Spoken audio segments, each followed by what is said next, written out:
আসসালামু আলাইকুম প্রিয় দেশবাসী। এটা হচ্ছে জামালপুর ডিস্ট্রিক্টের ঘোড়াধাপ ইউনিয়ন।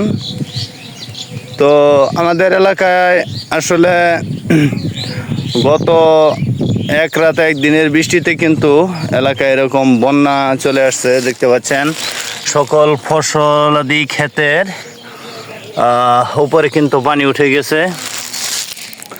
তো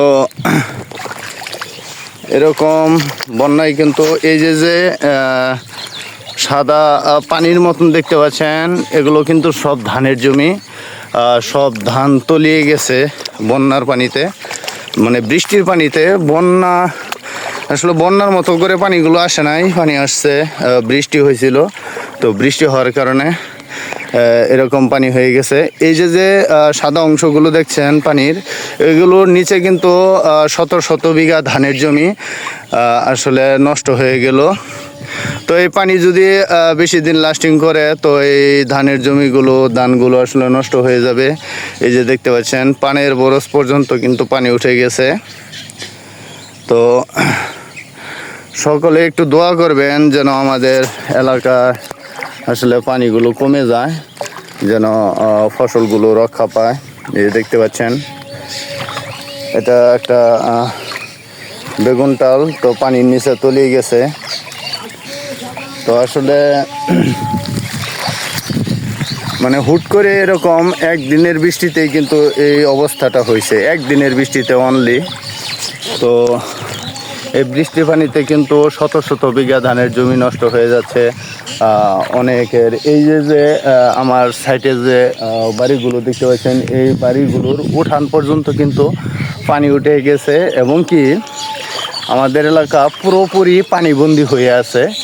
তো সকলে দোয়া করবেন যেন এই পানি তাড়াতাড়ি আসলে নেমে যায়, আর আমাদের এই আবাদি জমিগুলো ধানগুলো যাতে রক্ষা পায়। কীভাবে পাবে? এই যে পানি উঠে গেছে, গতকালকে পানি উঠছে, এখন পর্যন্ত পানি আসলে কমার কোনো নাম নেই। কবে আর যদি 2 দিন থাকে তাহলে আপনারা জেনে থাকবেন যে এখন কিন্তু ধানের আসলে ধান ছিটার সময়, ধান ছিটতেছে, অনেক ক্ষেতে ধান অলরেডি ছিটে গিয়েছে। তো অনেক ক্ষতি হয়ে যাচ্ছে। তো সকালে একটু দোয়া করবেন। আমি আপনাদের একটু দেখাই যে ধানের জমিগুলো কিভাবে আসলে পানির নিচে তলিয়ে গেছে, আপনাদের একটু দেখানোর চেষ্টা করব, সঙ্গে থাকবেন।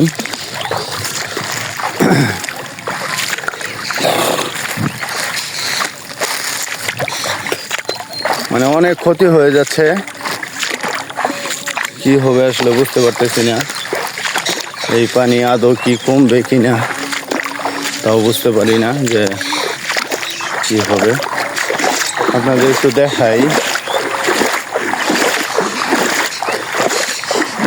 এই যে সম্ভবত দেখতে পাচ্ছেন হালকা হালকা কিন্তু এখনো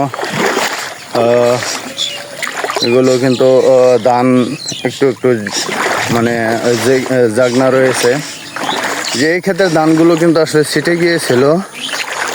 এই যে এই ধানগুলো কিন্তু আসলে ছিটে গিয়েছে, এই যে দেখতে পাচ্ছেন, আসলে অনেক ক্ষতি হয়ে যাচ্ছে।